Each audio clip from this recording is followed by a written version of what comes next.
Rick, you're the first one. I'm just posting it. Hey, Jack and Nance.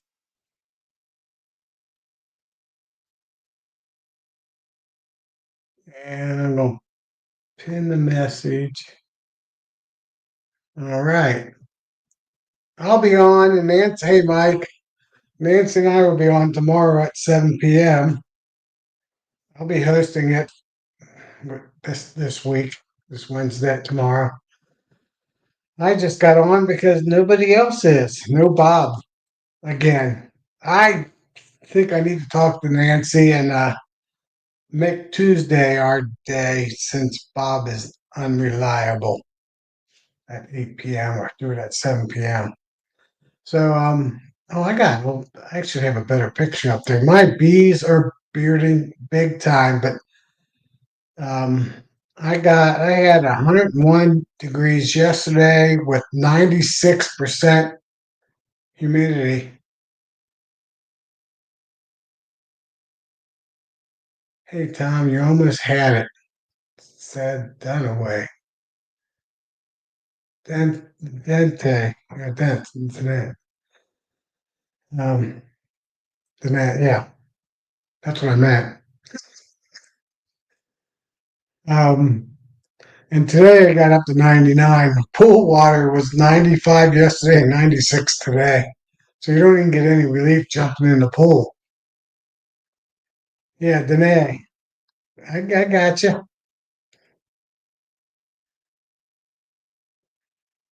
Yeah, so no, not much relief when the water is almost as warm as the air. So not.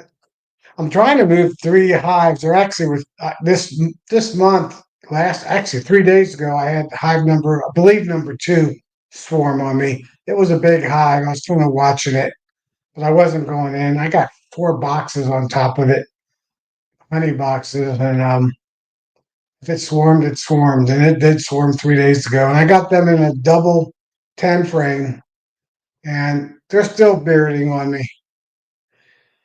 Hey Todd, they're still bearding on me, and I can't close them up because there's too many bees hanging on the outside. So I don't know when I'm going to be moving these three hives. The other two hives were swarms from 2 weeks ago.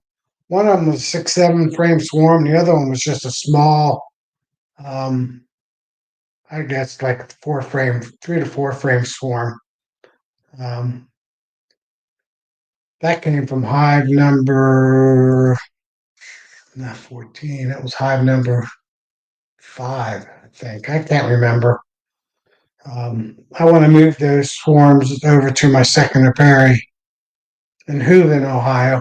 That's right on, pretty close to the river. Actually, about the same distance from the river than I am. Hey, Roy and Mike and James. Maybe somebody will jump on with me tonight. I got it posted, commented, and posted. I just jumped on because nobody else is on tonight. And like I said, Nancy and I will be on tomorrow. So I'm not going to stay on super late tonight, probably 10 o'clock. I'm a little tired. This heat, when it gets up to 100 degrees, any work outside, you get worn out. I'm sure, Todd, you know that. But the difference is our humidity is 96 to 98%, and our dew points has been in the low to mid 70s. So it's hot and very humid. So you don't even, you can actually just stand out there and 20 minutes later, your shirt will be soaked just because you're just standing out in the heat.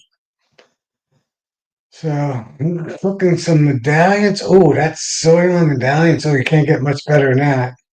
Some broccoli and carrots. That sounds good, Todd. I'll be over. Take me about 3 hours to fly over there. I don't have a. I need a private jet. I need to get JW's private jet. Oh, 102. I think we're down probably around 90. I don't know. I haven't looked. Let me look.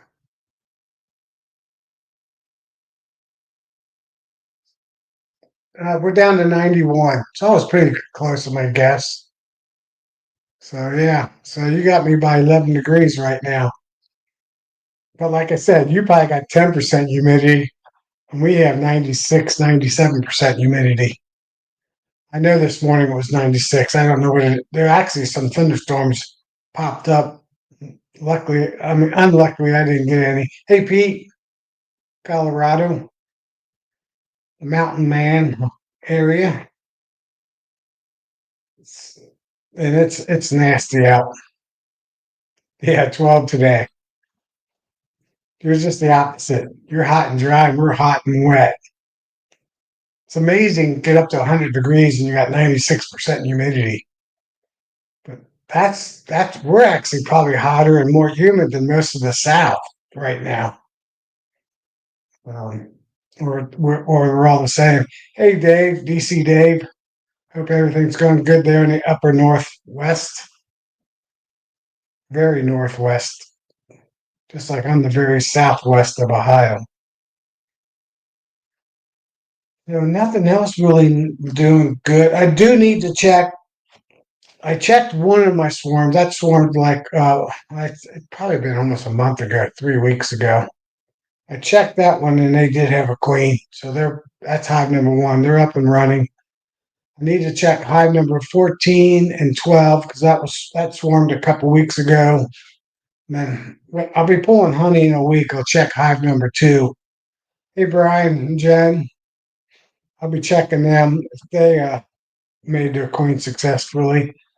But then over to this side over here, no, actually that side over there, that's my back because I got it reversed on my camera. Um, I have 17 splits. 10 of them are in my 6/6 nukes, I call them. And the other ones are one's in a 6 frame, a couple of them in the 4 frame, a couple of them are in the 3-way 3 frame boxes. My goal is to make sure all my production hives that swarmed the last 3 weeks, 3 days to 3 weeks, all have queens, and my 12 6/6 all have queens. So I have 5 extra splits um, to make up any queens that didn't get. Actually, I got 6 of them now because I just did one um, from a little split I made from my first split I did 3 weeks ago. So that one had a queen, so it was pretty good. I already know one of my splits had a queen. I got to check all the other ones in the next coming days, weeks. But I don't think I'll be doing any this week, remainder days of this week. Maybe Thursday morning, Thursday, Friday, but I got to get them all done before 8 o'clock because it's already in the 80s by 8 o'clock and getting really hot. So I hope to get all those hives checked by middle of next week. And also next week by Tuesday, it's only supposed to be in the 80s, low at like 84, mid 80s. So, and the humidity is supposed to be going down, I think, into the 70%. So I'll be pulling my honey then. And I think by the end of this week, the early next week, the basswood trees, the linden trees, are probably should be wrapping up and blooming. They start blooming about 2 days before the summer solstice. So even by the weekend, they should be about finished. I think I don't know their track record real good at how long their blooms last, but I think it's less than 2 weeks, like 10 days. So that'll be the end of the big flow. But right now, clover is still rocking big time in my area, my yard, some of my neighbor's yard. My neighbor across the street that's on 5 acres, they probably have about half, 3/4 acres of yard. They spray their yard. And my other neighbor next to me that's on 5 acres, he probably has 3.5 acres of yard and he sprays his. He moved there like 4 or 5 years ago and he doesn't realize that most of us don't spray our yards. It's just killing everything. My other neighbor that's got other two neighbors got 5 acres. One of them's most like 4.5 of his 5 acres is off field. He lets it grow up, tons of clover. So I got a lot of clover in my neighborhood. You know, yeah, nectar learning time. Yeah, when there's a lot of nectar, Dave, you can go. You don't even need to wear any suits or gloves or anything. They're so busy getting nectar. Um, it's uh, it's pretty easy to get into the bees.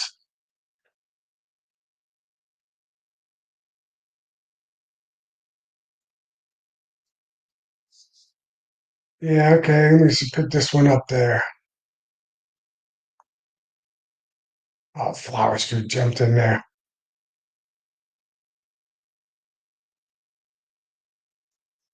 Yeah, my fox yard adding boxes today. That's good, Pete. Yeah, because if you got enough of those linden trees, they can fill up at super in just a few days. Those things really put out the nectar. I'm lucky. I have a not even a half mile from my house is Newman Golf Course, and on the back side of Newman Golf Course, probably a half mile away, there is about oh gosh, 80 to 100 acres of woods that go down to the higher river. And I know just along the two par fives on the white course at Newman Golf Course, there are at least 30 basswood trees. I counted when I played golf. When I used to play golf there on Tuesday evenings up to the last year, through last year. And then on the back side of that woods, 80, 100 acres on the other side, I have a beekeeper that I mentored about 5 years ago. Um, Randy and Sargent is his last name. Um, they have 10, just on their 1 acre, they have 10 basswood trees. So there's probably anywhere from 50 to 100 basswood trees in those 180 to 100 acres. And the farthest, it starts around half mile from my apiary up to about a mile, mile and a quarter, mile and a half at the most. So I get a huge flow from those linden basswood trees.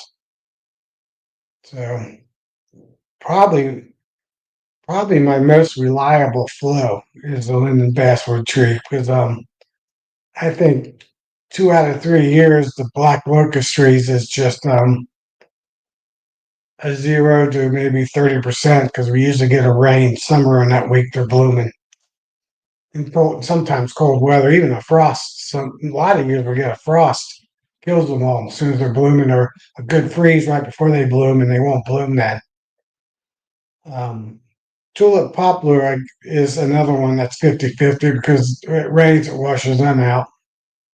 You know, we have black raspberries and red and raspberry a lot in my area, but not too many that I know. We have too many 2 to 5 and subdivision type lots, and the rest of it's all woods. So just the edges, there's a little bit of that that grows. So not a whole lot of it. There's not many fields where I live too close. Now, 7, 8 miles away at my Hooven apiary yard, um, between the Great Miami River and the Whitewater River, which is probably about a half mile between the two rivers, it's flat and it's all soy. This year it's all soybean, but it goes back and forth being soybean and corn.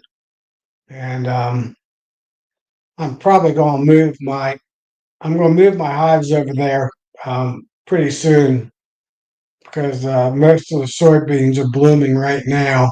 And by the time I move them over in a week, next week, that should be about over. I don't have to worry about spraying. But sometime during next spring, I got to find a better place that doesn't have, that's not flat, that doesn't have farmers because they spray and kill too many bees.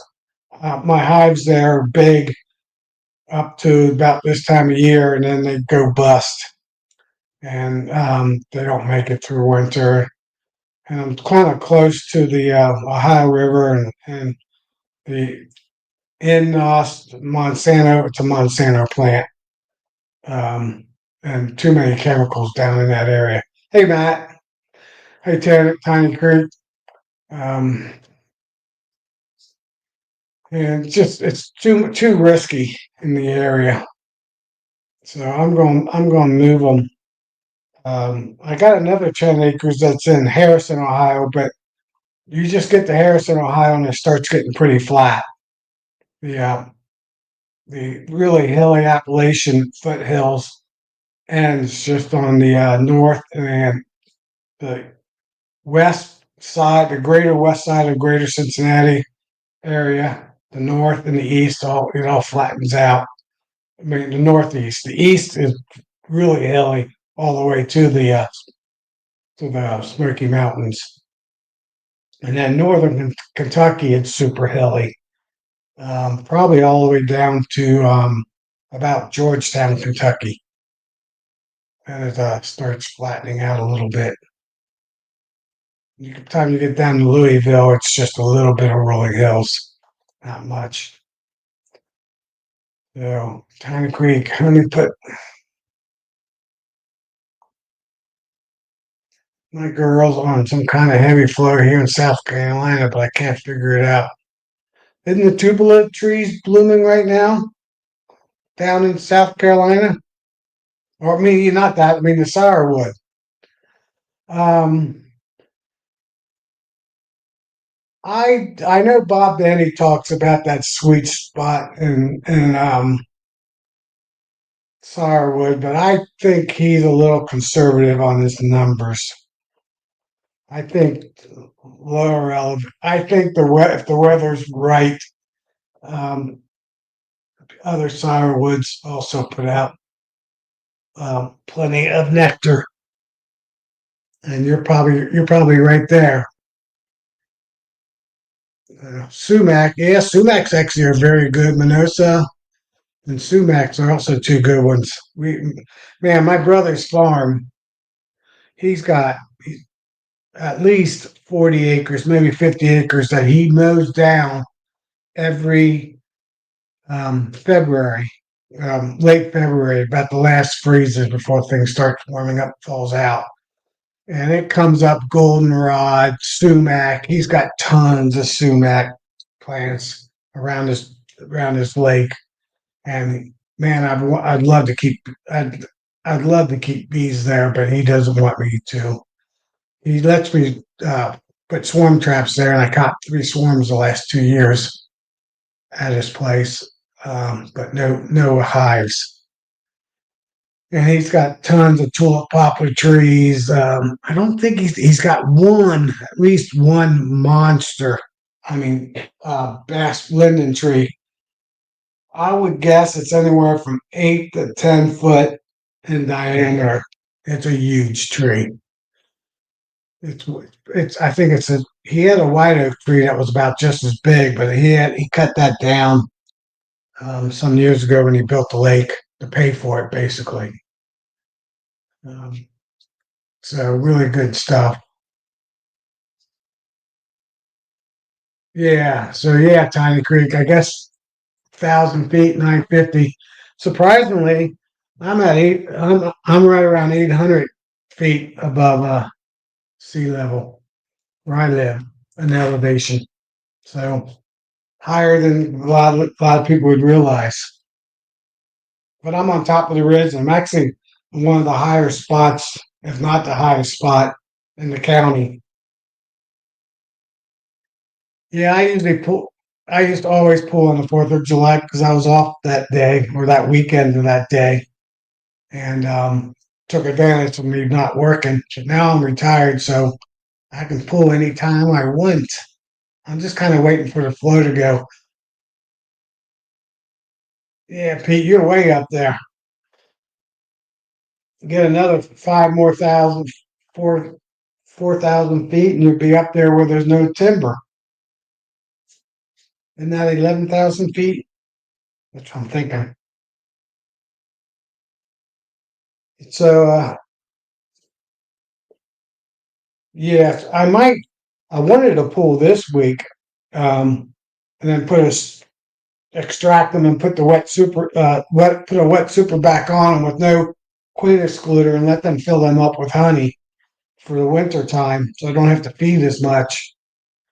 Um, but I'm not pulling honey in 100-degree temperature. So okay, I thought it was 11,000 feet, maybe 9,000 feet. I think it's 11. Well, I might be wrong. I think I remember that as a kid when we went to the Rocky Mountains. That's how far back I'm pulling that information. I think I was 12 years old, pulling some really dust off. So maybe next week in the cooler 80s, I'll be able to get the honey pulled off. And I think there's enough clover and sumac and other stuff blooming. I see the thistles growing really big time on the golf course. So there'll be a lot of thistle out there in about another couple weeks. So I'm hoping to get enough honey on those hives. I don't know how good my flow is. I mean, a month ago I was really disappointed, but the past few weeks it's been a good flow. So I'm hoping those boxes are filling up. I put them on just in case. I'm trying to be optimistic. Hey, Pennsatucky. I have to look at put all my notes away. Hope everything's good. So, trying to catch up on the comments. So nothing else really new. I mean, I've been busy. All right, Russell. I can't remember, Koopman, where you're located. You're in Pennsylvania, right? If I got that remembered right, I got to start writing stuff down. I used to have a good memory. I could remember everything, but not anymore. Hey, Clay. Hope everything's going good. Oh, Minnesota. I knew you were up north. Yeah, that's good. Yeah, ours started blooming a week ago, so I think they're about finished. Next Monday we'll be playing a red course, and on the seventh, no, on the eighth hole, there's a pretty big linden tree growing right on the edge of the golf course. I try not to hit my ball there. Maybe I'll try to hit my ball on the left side of the fairway so I can check that tree out, see if it's still blooming. But that'll let me know what's going on. So I'll find out Monday if they're still blooming, at least that tree. 2 weeks ago it wasn't blooming, and then but this past Monday we played the blue course, and I don't know of any linden tree on the blue course, just the red course and the white course. There's 3 nines at Newman Golf Course. That's why I play on Monday mornings now versus Tuesday evenings. That's why I can do this. I'm free now on Tuesdays. Yeah, I do. I'm lucky. I built a barn, which you see in the background. It's 24 wide by 40 deep, and I got a little hunting room in the back, very back of it. What's really nice about that, the bees, if bees follow me into the barn, they will not go into that barn. They turn around once I get about 10 feet into that barn and fly back out. So the only bees I have in my honey room are bees that I carried in that's left over on the supers after I try to remove them all. So it's working out pretty good. Well, I hope you'll, good luck.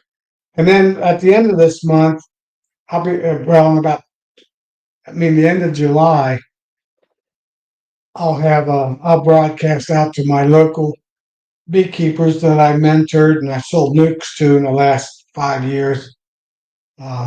If they want to use my extractor to extract their honey. And I usually get a couple people to show up. I got one guy already is going to show up. He's just waiting for me to tell him the date. He's got a few boxes to extract, and I don't charge him anything cash wise, I show them how to cut the wax capping off of my stainless steel waxing tank from Hilco, and I keep the honey and the wax from the wax capping, and that's basically my payment. I usually get about another bucket of honey, 3/4 to a bucket full when I do that, and I get a few candles made. So I didn't. This is the first year that I did not graft for my summer solstice. Um, Last year I only had one hive swarm on me, and that was in May, so more typical time.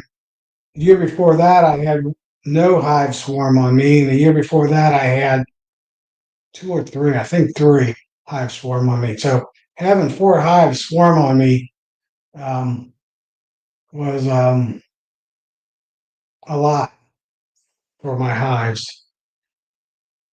Hey Brian, hope everything's going good up there in the Northeast. I'm sure you're getting some heat.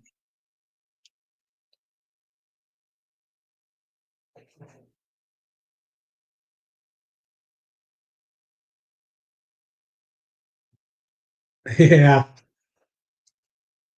that doesn't sound good. Beasts going after you. I don't think they like weed eaters. They make that high sound.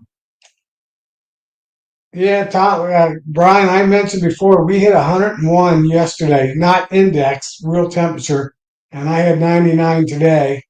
My pool water was 95 yesterday and 96 today. So no relief even going into the swimming pool.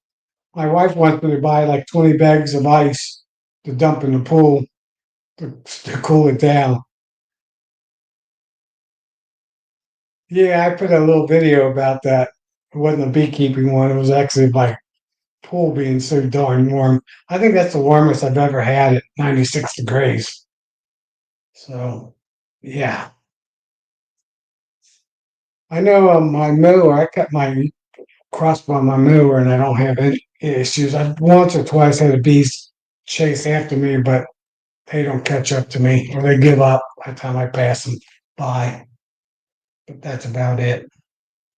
I don't have any issues mowing in front of my hives. Yeah, mine have gone vile. So, but this is beekeeping and having healthy hives. This is my best year ever by far. This will be the first time that I got all but three hives on my 21 production hives with with in production. Some of them were slower than other ones. I think about seven hives I wouldn't call very good out of the 21. So a third of them. But I got they're all hives. I just got to replace the queens. Not a big deal. Um, and then I got all 12 of my mating nukes, 6/6 mating nukes with hives now, which I need to check for queens, but I got five extra queens split, so I should have pretty good chance I'll have all 12 of those with mated queens. And right now, all my 24 frame, like were my 4 24 frames, 12/12, and my horizontal hive, all of them are mated queens, and they're growing. Some of them were small splits back in the spring, and a couple of them were swarms that I caught, or swarm bees that I put queen and a couple frames over there and used the bees to beef up my production hives. And then my 33 frame horizontal hive, 16 to 17 frames, 17 on the bottom, 16 on the top with a 2 frame feeder. Um, they all have mated queens. So this is by far the best year of having every one of my boxes with mated queens. And I have two other hives. I got Apamay hive and another hive has an Apamay bottom, and they actually have mated queens in them this year. So this is by far my best year. I'm having queens in all my hives, or have enough splits made to have mated queens in all my hives going into this fall. So in another 2 weeks, um, every hive, every nuke should have mated queens in them. Ricky's horizontal hive right now has one mated queen and two of the 5 frames, so it's got 10 frames. And then 2 days ago, I had another queen emerge out, the last one, and I made a little split off of that same split that I did 3 weeks ago and took 1 frame of eggs. Then I went into my resource hives. I mean, once cat brood, I took 1 frame of cat brood from another resource hives from my horizontal hive, hive number 30. That's one of the 33 frame hives, and made a 2 frame split and put that virgin in them. So that's one of the 17 I got to check. But that one I just did. I did that on last Friday, Saturday. I think it was Saturday when the queen emerged out, and that's the last one of all the between the 3 hives that swarmed. The first 3 hives, I cut over 21 cells. And I had 17 of the 21 cells emerge out. So I had a few dead ones. That's probably me shaking them too much when I was cutting them out. That's the only thing bad cutting out swarm cells. You don't know if they're day 9 cells or day 13 cells. So you got to handle them all with, keep them vertical up. You got to make sure you keep them, no shaking them, shocking them. So you're cutting them out. You have to be really careful not to jerk it too hard and shake the larvae off out of the top. And I probably did that on 4 of them. So 17 out of 21 is not too bad. Not too many dead outs, queen cells. Well, that's good, Brian. Yeah. Did you cut them out or did you graft? Well, I didn't have to graft because I was going to graft about 25 cells and get, 23, 21 to 23 cells, maybe even 23 cells, because last time I grafted, I was 100%. That was the first time ever this spring. And I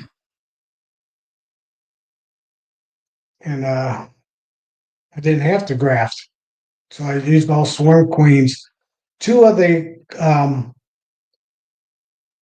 swarm cells were from the Corey Stevens nukes that I bought this year. The Chris Warner, Corey Stevens nukes with his queens.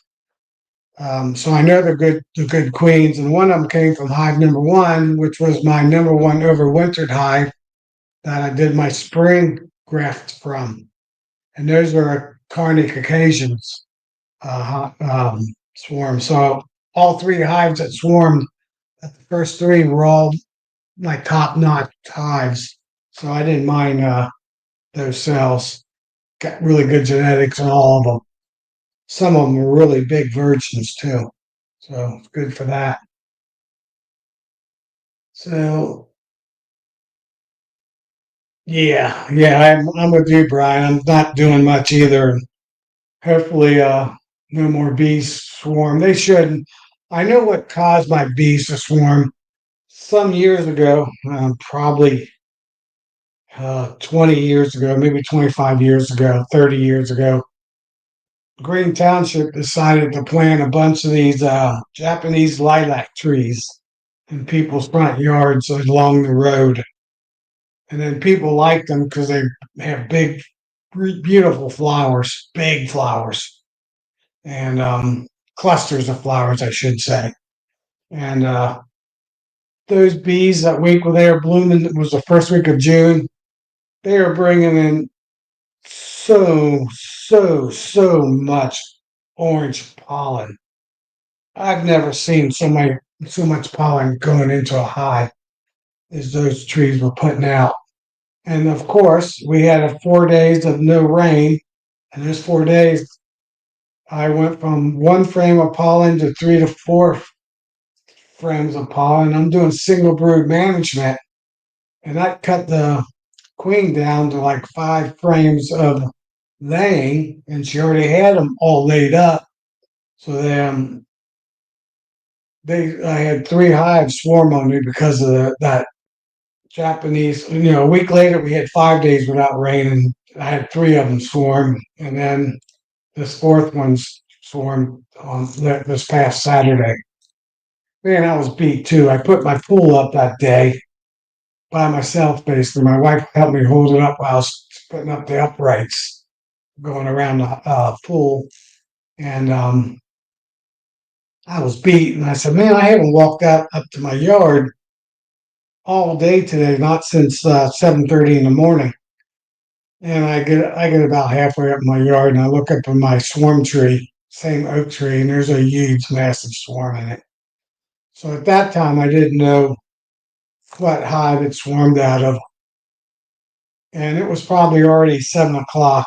It was after dinner. So I said, I'm going to walk up there, see how everything is. And so then I had to get a swarm out at 7 o'clock in the evening. Luckily, it was probably by then, the heat wasn't on real hot. It was probably only in the 80s at the time. So I got them in a double deep and they've been bearding. So I can't move them. That's one of the hives I want to move. So I just put a super on them this afternoon without a queen excluder. They already got foundation on them. All 7 to 10 frames. I put 9 frames that are in there. I think there's 10 because I got 4 frames, 3.5 frames that aren't built out yet. So I'm hoping they might. I'm hoping I might get a frame a box of honey off of them here in the next few days, next week. I know their numbers are going to go down. I did bring over from my resource hives I actually had to take the queen off the frame and put her on the next frame and to pick her up and move her. Hey Keith, um, to get this frame of eggs from her because all the other frames were just a little bit of open larvae and most of it was capped larvae. I think the bees were slowing down a little bit with the heat a little bit, the queens. So they got a frame of open larvae eggs. That was for them to keep them so they wouldn't leave the box since I only moved them from the tree down to the below the tree. So I literally moved them. I had to get on a ladder, so maybe 7, 8 feet down to the ground, distance wise. So gave them a frame of open brood so they would stick around. So will have that to keep the numbers from falling too fast. But it's 10 frames of bees. They're filling it. It was a big swarm. 9, I would say 10, closer to 10 versus 9. So yeah, hive number 2. That was one of my big hives. That hive is not on my screen. It's over there. So, and the other side, just seeing the back of my hives. So next week, I hope to move three hives, get them ready for winter, and then pull the supers on them. 2 of their swarms I got now. I got a super on them and one on my belt. So just two double deep 10 frames. Um, it was like I said, that was only like a 4 frame, 3 to 4 frame swarm. I looked in that box and it was full of pollen. Every frame had that orange pollen on it. So they didn't manage to pollen at all, that queen. And it wasn't one of my best queens, so I'm just gonna stick it over there for now. And let's see if it makes it through winter and then replace her next year when I graft in the springtime. I gotta see what's going on with my phones. Hold on a minute. It's been going off like crazy. 8 messages off my wife's family. Okay. I'll catch up on that lady later. they like to text. They're younger. Uh, They text. I don't text back too often.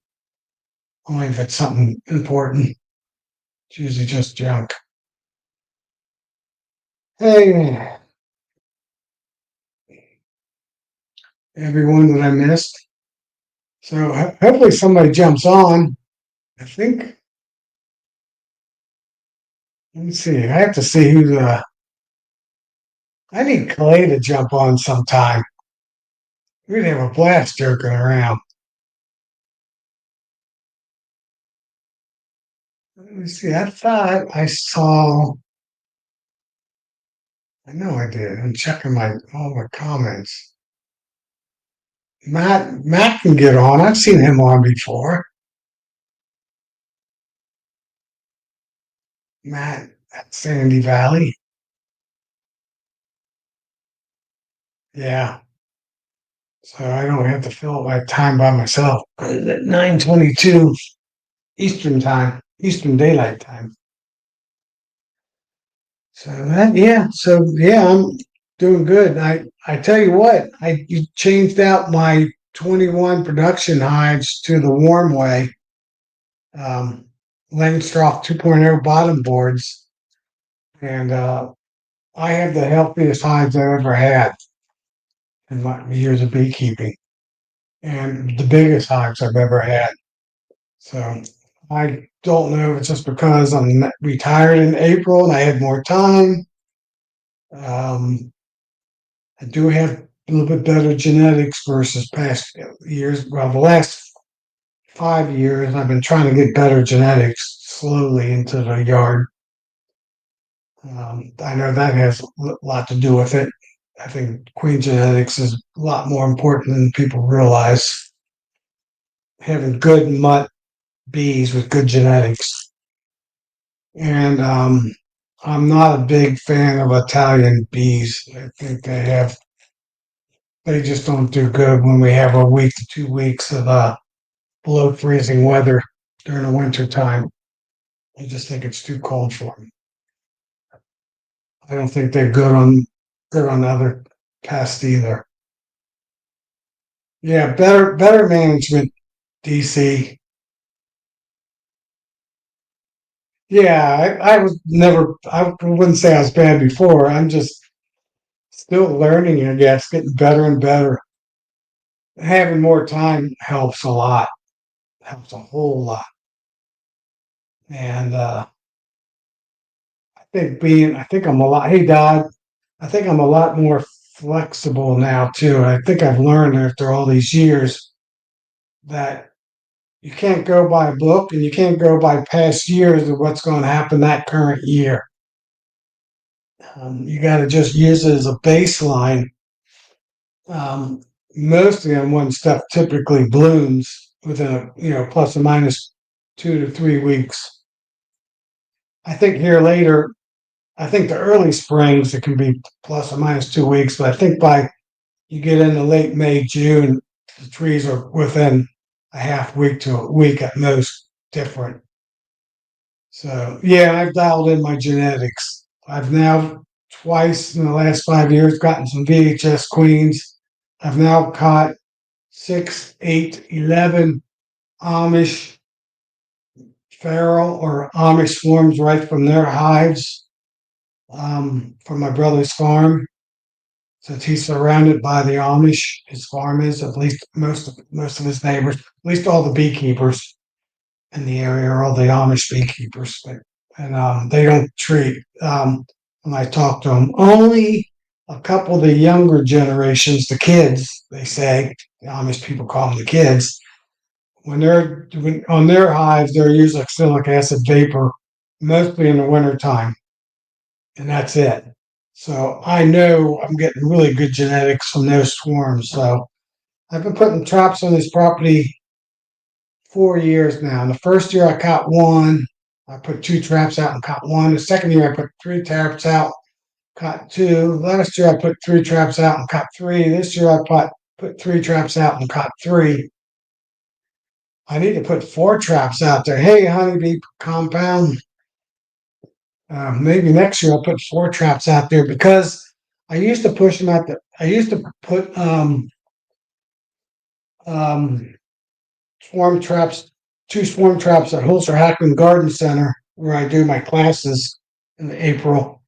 Um, they had a abandoned off their property in the back of their property on another people's property. There was an abandoned house that had feral hive in it for at least the last 6 years that I knew of. But every year it would swarm, and I'd catch that swarm. Well, developer went in those I don't know, probably wasn't that many acres. I would guess probably 10 or 15 acres. And they're putting in senior living houses in. And they tore that house down. And then behind there was another beekeeper, the road behind the place. And she moved her hives. She bought her nukes from me. She's one of the ones I mentored, Kelly. She moved her hives. So I didn't catch any swarms from them this year just because of things have changed. Like I said, things change. So I'll have two boxes that I won't be putting out next year. So I'll probably put four of them at my brother's farm, see if I can catch four swarms. And I'll have one more swarm to put somewhere. I might double up on one of my single places. I don't even know if I'm going to put that many swarms out. I might just do my brother's farm, put three or four there, and I have a friend that lives right down there on the river, on basically on the Ohio River. His backyard there's just a street between the Ohio River and his backyard. And since he's a good friend, I'll put a beehive there, trap there. I always catch swarms there. So I'll probably only put out four or five traps next year because I don't think I need to catch swarms anymore. I'll catch those three or four swarms um, from the Amish and keep the genetics that I got. My April one, I already know I'm going to graft from one of the VHS queens. So I got five of them. So three of the five are rocking. One's average, and I'd say the other two are average, but three of them are really good queens. So I'll be watching them. Hey Grayson, hope everything's good with you and your younger beekeeper um, adventure.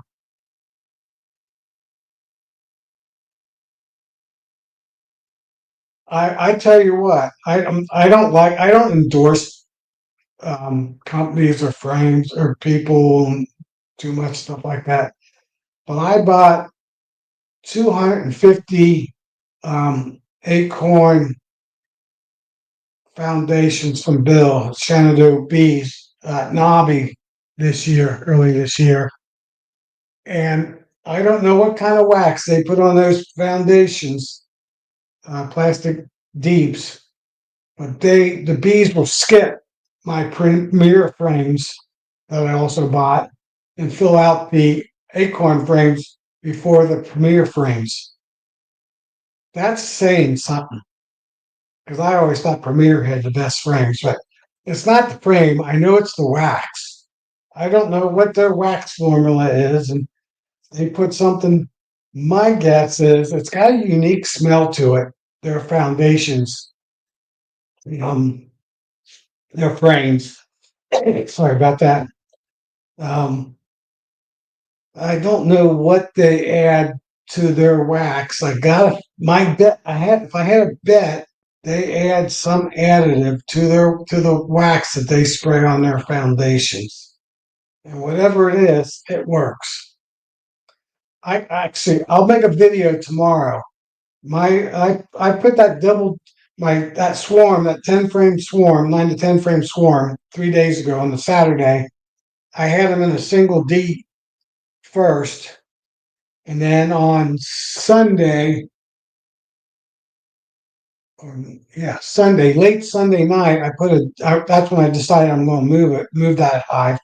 I put a double deep on them, and I put one comb frame in the center, and I put 9 acorn plastic foundation frames in the 10 frame box. I added a super today, and I looked at those 9 frames, and they were building out all 9 of them, both sides already. So I'll take that super off tomorrow. Well, maybe.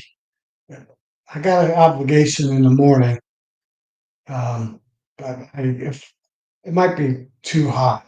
But believe me, they already were building in one day from late Sunday to Tuesday afternoon. They're already had 10 frames, 9 frames being built out of those acorn frames, all of them. There was bees on every frame. I, I did take a little video of that, but I didn't point out any of the acorn frames. I just kind of showed you. So I'll have to check that content to see if you can see the brand new white wax on all those acorn frames. So I'm a big fan now of those acorn plastic foundation frames and how and, and more of the wax versus their frame. I think 21st B Michael has got the best plastic foundation frames by a long shot. They're heavy, but they're nice. And I think the wax that they put on, um, they have a little secret weapon there with that wax that's on their foundations. I've never seen bees build them out as fast as they do and skip other manufacturers' frames to do those first. Even the outside, a few of my boxes, I had my wooden frames on the inside, and then I put the plastic foundations on the outside, and they were skipping the inside frames and doing the outside frames. So, yeah, 24B's got pretty colors too. The acorn frames that I got from my deeps are black frames. They're good. They'll be good for grafting because I'll be able to see those eggs off those black frames really easy. So, but I don't think the color has anything to do with it. I think it's the wax. I'd like to know what they put in that wax that gets those bees to build out their frames. They rock. So that's my little plug. Hey, Brian. Yeah, they got purple frames. They got all kinds of different colors. I was thinking about buying some of those 4.9 millimeter frames, but I heard they make smaller bees, and I don't know. I don't know if that's true or not. I don't have any experience on small cell frames. Maybe somebody can post it if they do have any experience on that. Because Russell, I thought maybe they had a little lemongrass oil mixed in with it, but I don't think I smell that smell of lemongrass. But I don't think I've ever mixed lemongrass with beeswax to see what if that would make that smell. But that would be a good guess that maybe there's a little bit of lemongrass small in mixed in with the wax. There's something mixed in because I've never seen bees attack wax foundations like they attack these. So just a little plug that Acorn's on to something with their wax process. I'm pretty sure. Oh yeah, that's it. Um, that's my little acorn. You know, I used a couple different manufacturers of frames, and then last year I switched, or this year or last year I switched to Acorn, and 2 or 3 years prior to that I used Premier frames, and then like I said before that it was whatever probably frames from Man Lake and Bellies at the time. Um, good frames, but not the best frames. Yeah, coconut oil with it. That's a good guess, Brent. You know what? I'm trying to remember the smell of those frames and coconut oil smell. It might be coconut oil. Lemongrass is a pretty sweet smell, pretty strong smell too.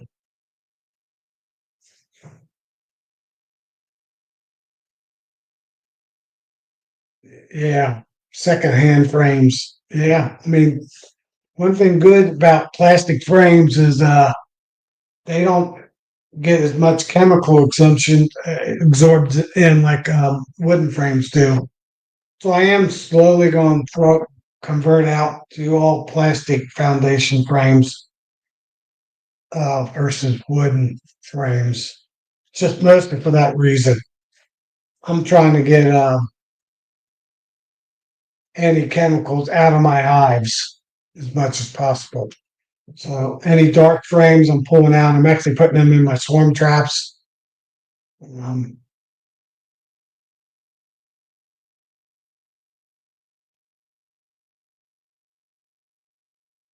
yeah, that's good, Dave. Yeah, I know on my plastic foundations that I buy, especially my little frames, I'll rub, I make candles and the last 5 1 ounce bars of wax will be a little dirty. And instead of me refiltering it, I just make dirty bars out of them or dark one. Oh, Jeremy's on board online. I didn't wonder how long he's been there.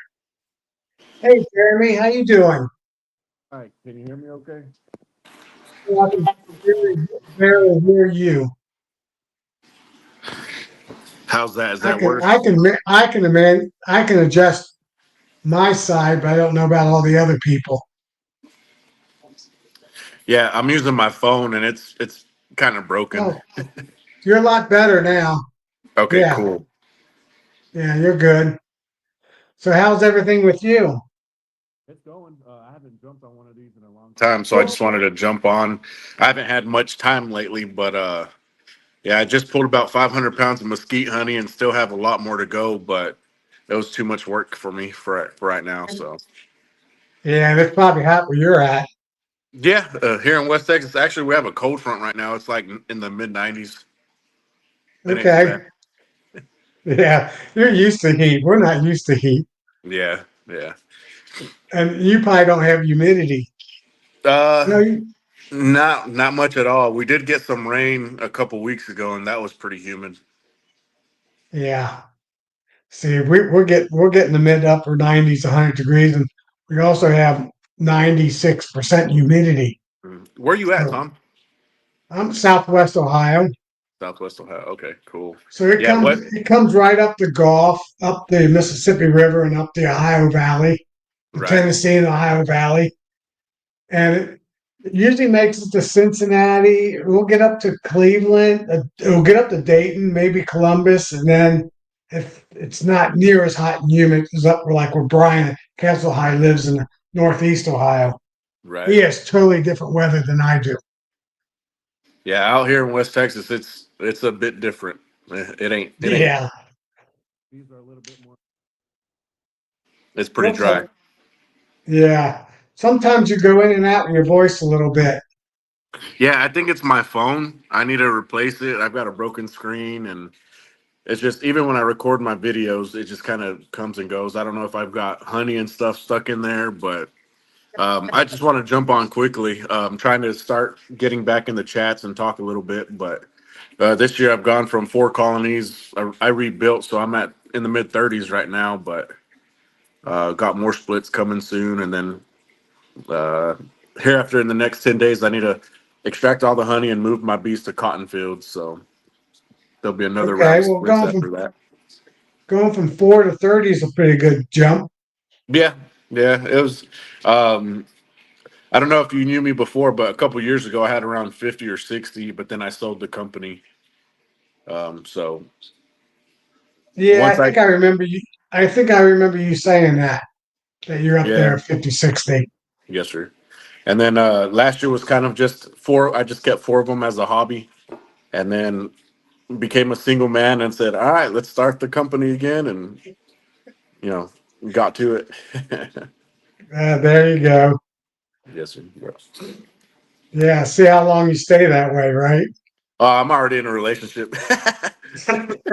That Hey, doesn't Brian, how are you surprise doing? me. So Yeah, I had a requeen, so yeah, everything's set. hopefully she's a good queen and she likes beekeeping.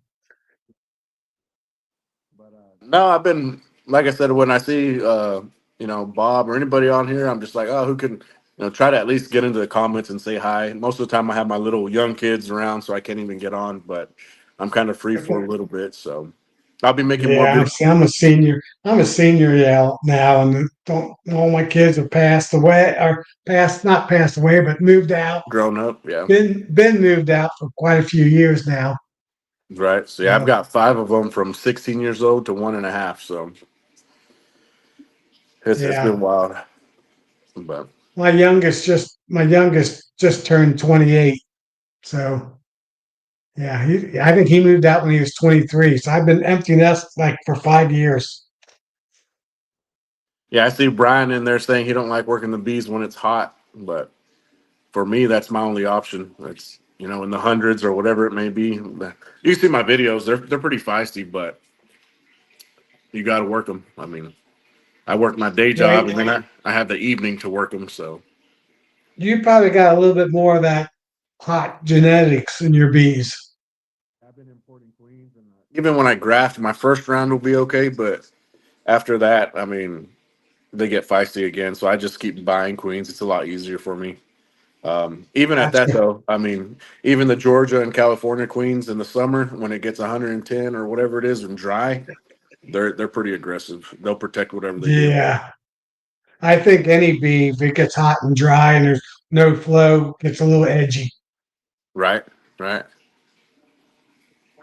Yeah, I think I have about 1, 2 more weeks, and when I pull the supers off, they'll be edgy, just because it's getting dry. Oh yeah. But like I said, I was just jumping on really quick, Tom. I always see you in the comments and stuff on everybody's videos, but um, I'm trying to post more. Like I said, harvesting more honey. I'm making splits at the same time, and then moving to cotton fields in 10 days or so. So y'all keep an eye out for me. I will try to be more interactive when I can, at least in the comments. I know some people know me on there, so um, besides that, I was just jumping on really quick, saying hi, show my face a little bit. Right. Um, uh, and as far as what you were talking about, the acorn frames, I actually buy a pallet of acorn frames unwaxed and wax them myself, and it's kind of the same thing. They really take to those acorn frames really good. I don't use their wax, but my wax that I put on there, I mean Okay. they're quick with them, Yeah. Maybe. Yeah. I don't know what it is, but whatever it works. right? Yeah. Well, But it's thanks just for hopping on, Jeremy, and good luck with your 40 hives and your yes, sir, splits. yes, sir. Well, I appreciate it. Y'all have a good one. Right. Right. All Bye. right. Yes, sir. Well, that was nice of him jumping on. Looks like he's still on. There he is. He's doing good. Yeah, I haven't seen him on in a long time. So it's good for him. And like you said, he had to requeen. So that's pretty funny. Yeah, I got a few hives that need to be requeened. I think I'll wait till next April to do that if they make it through winter. I'm going to document which hives that are weak, or I don't have any weak hives. They're just not up to par, up to my production hive level, the medium, and see how they do for winter, and see if they make it through. If not, if that's the case, they don't make it through. It'll be this time of year next year, and then I'll just go ahead and pinch the queen and give them a new queen. I might still do that if I have an extra queen. I got 5 extra ones right now, split six. I mean, because I just made one a couple 2 days ago. Um, if I have extra queens, I'll pinch one. I got two hives. Yeah, maybe. Yeah, I won't pinch the VHS queen hive. I got one that's not doing great, but I'll probably replace those at least two queens. I think it's hive 8 and hive 10. Yeah, 8 and 10. Those queens will get pinched if I got extra queens from all these splits. Uh,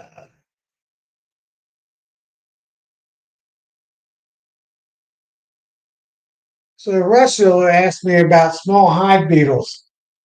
I tell you what, it's been a zero this year in small hive beetles. I never get many that I even have to do anything with it, but I think I think I've seen two or three of my hives. I mean, that's how minimal. I know the last hive that I saw two of them, and I smashed one. So that hive, that now there's only one left. Pulling the inner cover. Um, yeah, it's not been. We had a pretty hard winter this year, and that makes a huge difference on for us in Ohio on small hive beetles. So yeah, it's I and I've never had a bad compared to people down south. I've never had a bad year. I mean, I might have one hive, I might see 10 or 15 small hive beetles when I pull off the cover. I also believe, yeah, I agree, Matt. Knock on some wood. I also think genetics. I have no proof of this, but I know my better queens with the better genetics don't have small hive beetles either. It's my weaker hives or some swarms that I caught that I don't even know what the genetics are will have the small hive beetles in them. So I think some of the genetics of the bees, how the bees handle the small hive beetles, has to do with it a little bit, at least some of it. But I'd have to get some of the southern people on here that really have hive beetles because they don't have a cold winter. Um, about small hive beetles. So that's one advantage of living in a colder climate. It's kind of weird where I live. I get the hot summer of the south and I get the cold winter of north. Um, in the Ohio Valley, especially the mid southern part that I live in. Um, January will always be below zero. We get -9. I think last year we got -14, and we had 10 days where it never got above 32 degrees. That killed everything. That even killed the bug pop. That really shuts down the bug population too. I mean, the butterflies aren't showing up yet too much. I'm just starting to see the butterflies. It takes a long time for Mother Nature to recover when we have these cold, snowy winters. I wouldn't say we had a snowy winter, but more of an average snow winter. I think we did get a 14 to 15-inch storm, and then it was followed up by, I think, our 5 or 7-inch storm the next week. So at one time we had 22 feet of snow on the ground that lasted for a couple of weeks. That's when we had that cold spell. I haven't seen any. I've seen one monarch, and I actually have milkweed plants. I have common milkweed plants I have growing on the other side of my barn. That's in this picture, a whole row of them. And then I actually grow tropical milkweed, um, tropical milkweed. It's called, and they only live. They don't stay. I mean, they're a tropical plant. The monarchs love those. Uh, and I have a lot of monarchs in my place. But this year, my my tropical milkweeds aren't doing as good. In fact, I had to reseed. They germinated, but then they died off. I don't know why. Same seeds. Maybe I've been using the same seeds over and over too many times. Got a seed problem. Not a seed expert like I am more at all. So yeah, I'm sorry. I'm missing. I haven't been keeping up with all the comments.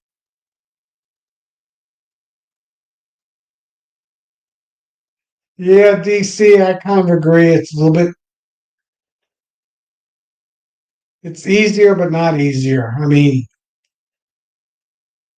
Yeah, we all have our challenges. We have winter, you have rain. We have cold weathers, so we don't have small hive beetles. Um, getting enough food.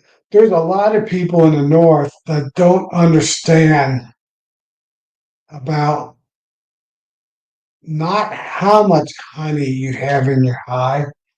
It's where the honey is located in your hive.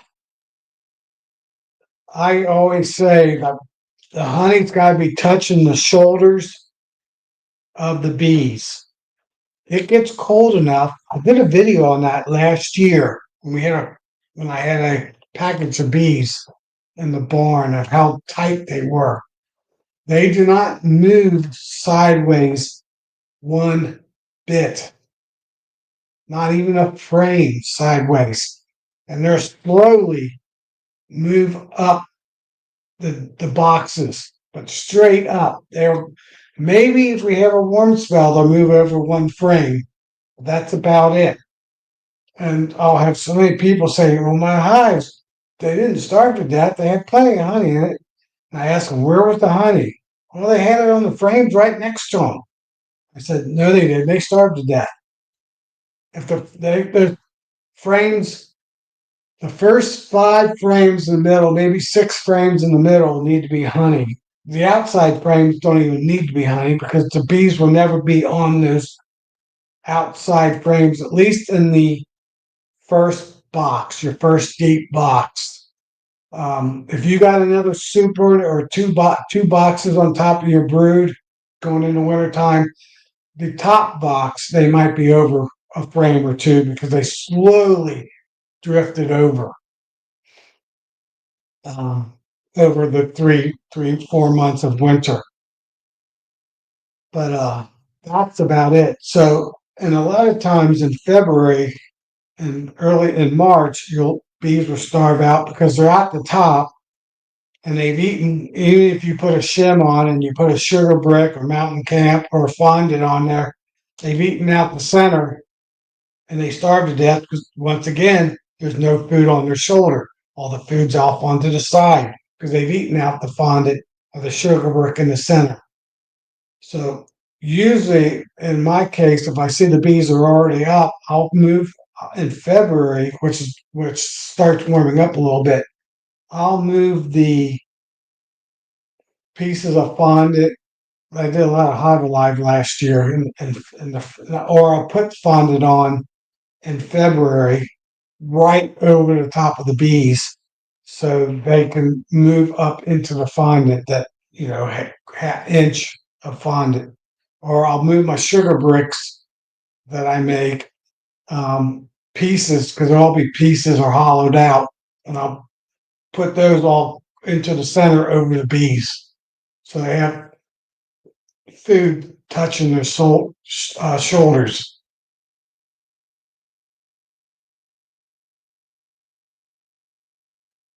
Yeah, DC, mine. Some winters, like 2 years ago, we had at least December was warm, very warm. So I'd say 50% of the days they were flying.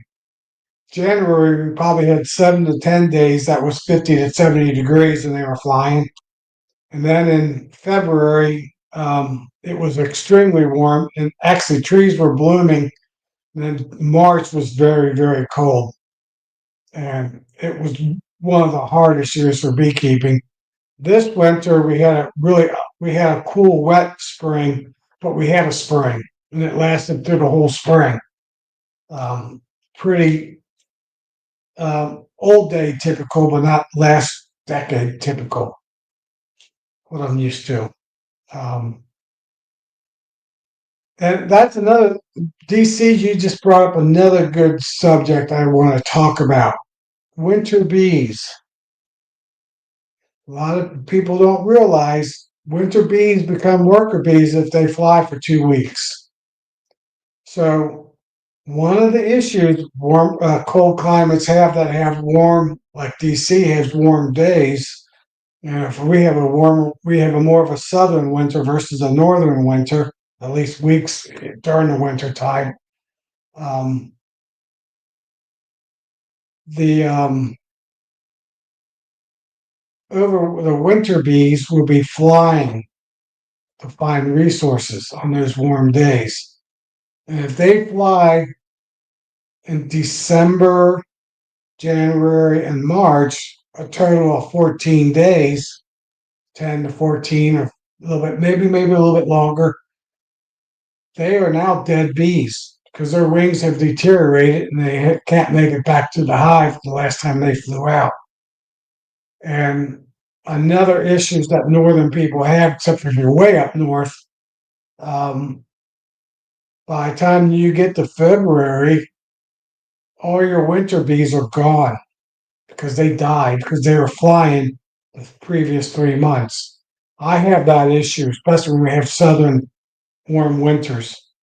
My hives will be down to nothing by the time February comes, and then we'll get 2 weeks of freezing, below freezing weather, and the bees aren't. There's not enough bees to keep the hive warm, even if there's food on them. There's just the numbers aren't there, and that's another issue. And then you go into spring, and the hive's not big enough to be a honey flow. That's a real another issue. That's one time where it's good to have some Italian genetics because in February that queen is making new bees, or maybe even late January if it's one of those warmer winters, and she's making bees. So by the time you get into February, at least there's bee population in the beehive. But if you get a cold winter, then those Italian bees don't do as well as the Carnies and the Russians and the Caucasians genetics. So those are probably the two biggest, in my opinion, those are the two biggest killers of bees in wintertime. If you have mites, your bees are already dead before you even get into winter. Um, you might not know it, but they're dead anyway. And their die so early in wintertime doesn't make any difference. As soon as you close them up a month later, they're dead because they just don't. They can't survive. Um,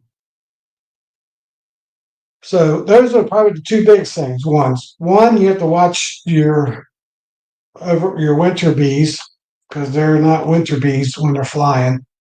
They're worker bees when they're flying. And if you notice, if you go in your hives in February, the bees do not want to fly. They're trying to save their wings.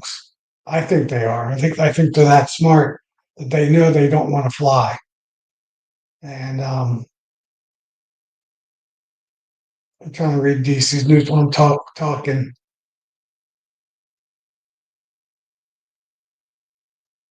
Yeah, and so DC's got a good point. It's good. Summer solstice is hit.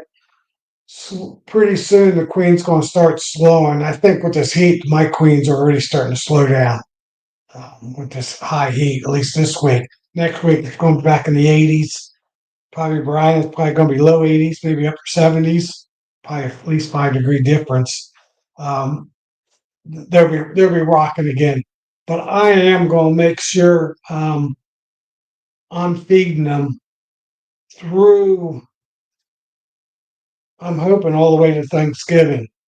So they'll be bringing in. Well, it's about the third week of October. We get our first good heavy frost freeze. Sometimes the second week of October. It's typically the third week of October.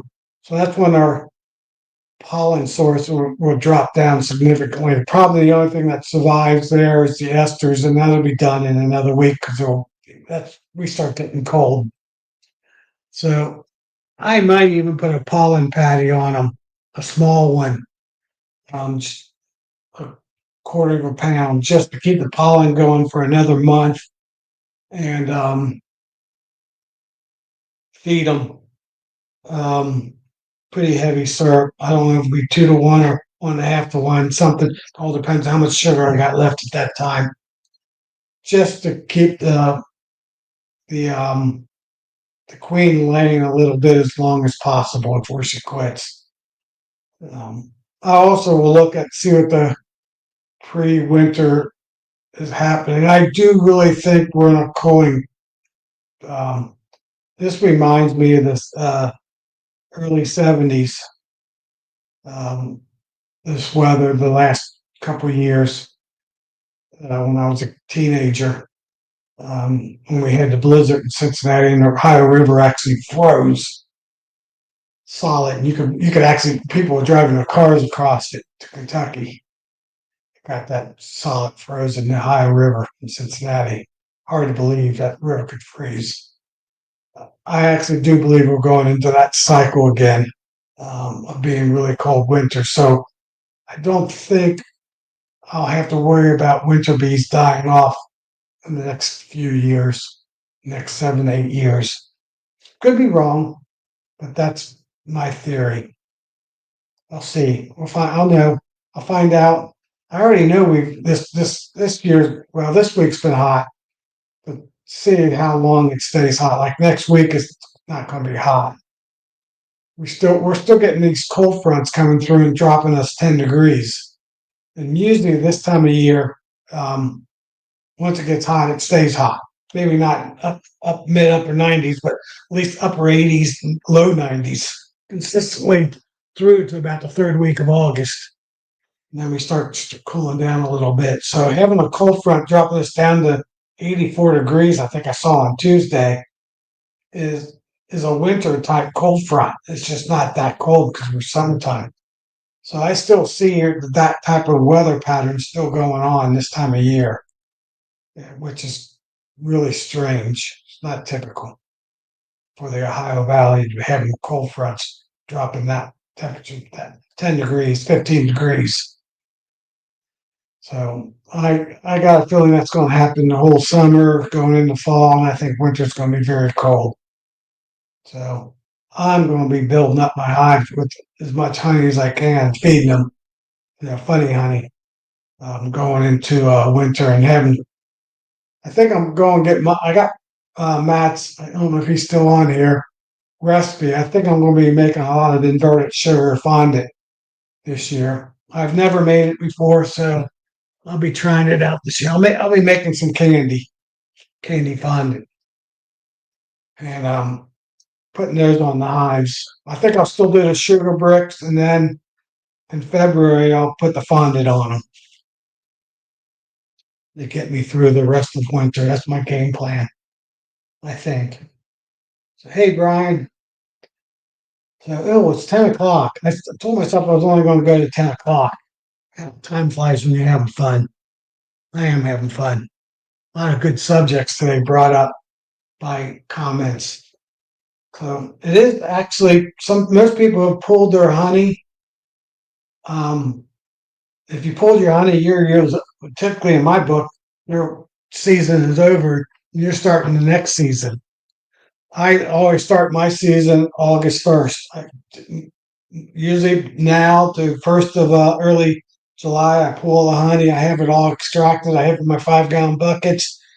And starting August 1st or end of July, the 2025 season is over. And now I'm working on the end of 25 season and the 26 season. So, yeah, thanks, Matt. Yeah, I'm going to be using your recipe. They love that fondant. They with that 2 pound block. I think you gave me at Nobby. That was awesome. And I thank you again for that. I think I split it in three pieces, two pieces. Oh, I don't remember. And those bees loved it.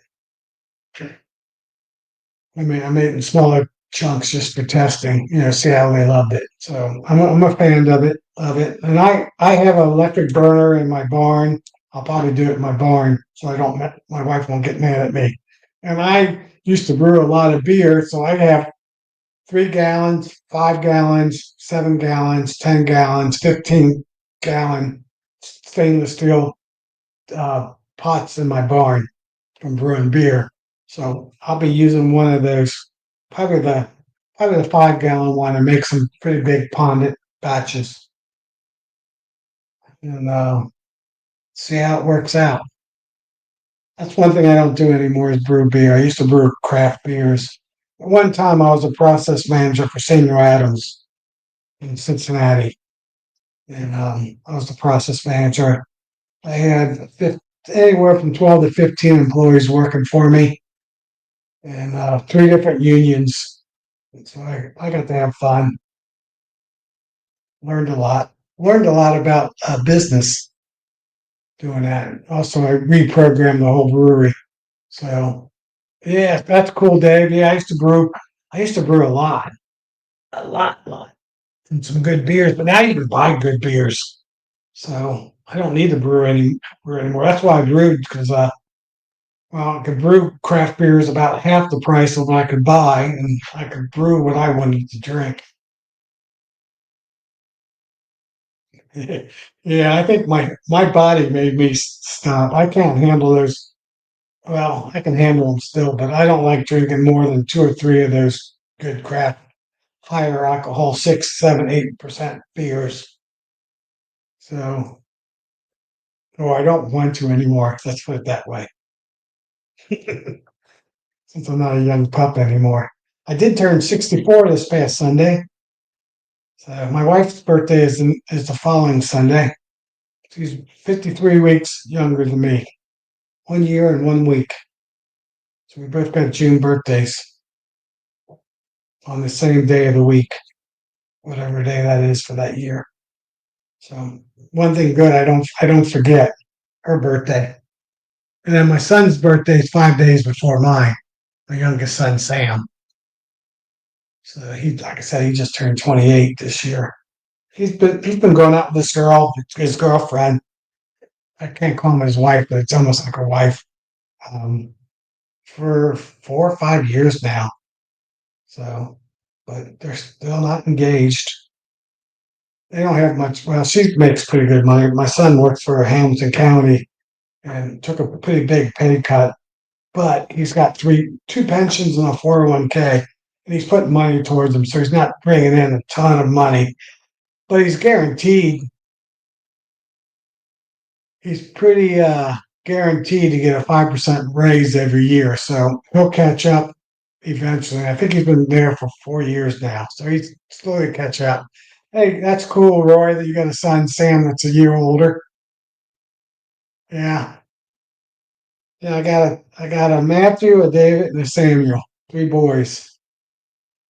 Uh, Give them all good Bible names. I'm a pretty big Bible spiritual guys. You got well, a lot of you guys know on Mondays I miss Bill's all the bees live at least the first hour because I do a little Bible study online about the Dead Sea Scrolls, all their writings, the closest truth to the what happened um, in the Old Testament to the New Testament.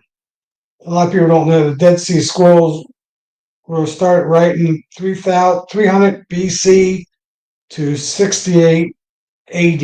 At least that's what they found so far in all the fragments and books.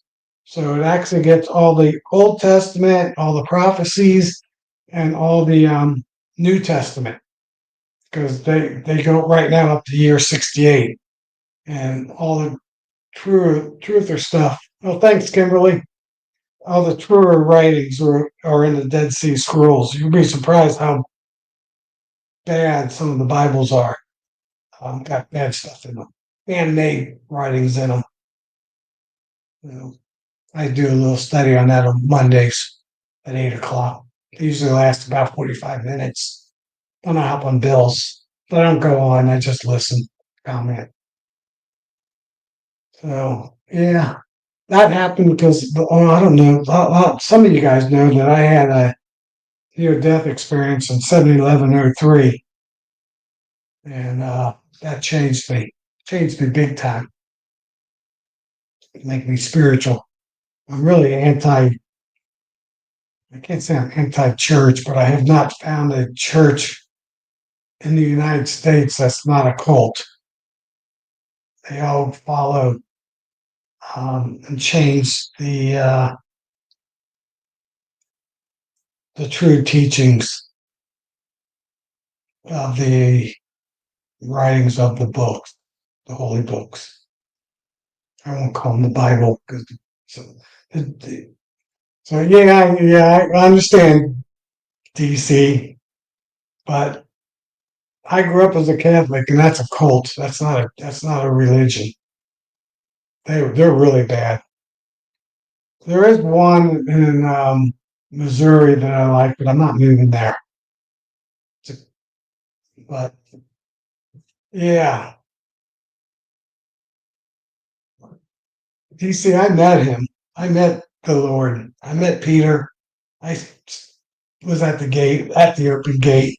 I met my older sister. There was a miscarriage between my sister and myself. Met her for the first time. So yeah, I tell you, I can go into I someday, maybe someday I'll go into my whole life experience of that day. 3 days. So good stuff. So yeah, I think I'm gonna hop off now. It's 10:15, and I think I need to get cleaned up. And I did a lot of sweating today, so I need to take a shower, get cleaned up a little bit. Personal stuff, personal relationships. Yeah, but yeah, I did. 22 minutes. I was going. Got my last rites. Had zero chance of living, but here I am. So good stuff.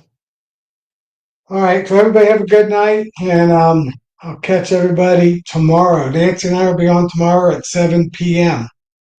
I know she sent me a text, so I'll probably be repeating some of the stuff I said today.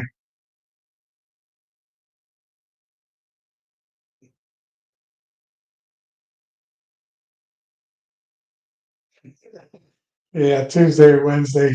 Yeah, maybe yeah, well, yeah, she said maybe I'll stay on Tuesday and then I'll join her on Wednesday.